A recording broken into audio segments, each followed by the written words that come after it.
தமிழகம் எங்கும் கிளைகள் கொண்ட அண்ணமால் institute of hotel management and hospital management படிப்பில் சேர்வதற்கான அட்மிஷன் நடைபெறுகிறது.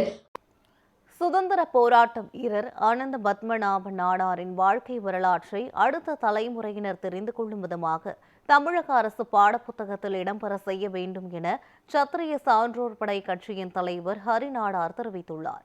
கன்னியாகுமரி மாவட்டம் தச்சன்விளை பகுதியில் நியூஸ் 7 தமிழுக்கு பேட்டியளித்த அவர் 2026 சட்டமன்ற தேர்தலுக்கு முன்பாக தனது கோரிக்கையை தமிழக அரசு நிறைவேற்ற வேண்டும் என வலியுறுத்தினார்.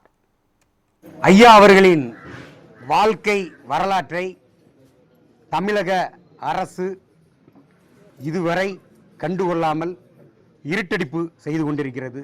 ஐயா அவர்களின் வரலாற்றை அண்டை மாநிலமான கேரள மாநிலத்தில் குளச்சல் மாவீரன் என்று ஐயா அவர்களை போற்றிக் கொண்டிருக்கிறார்கள்.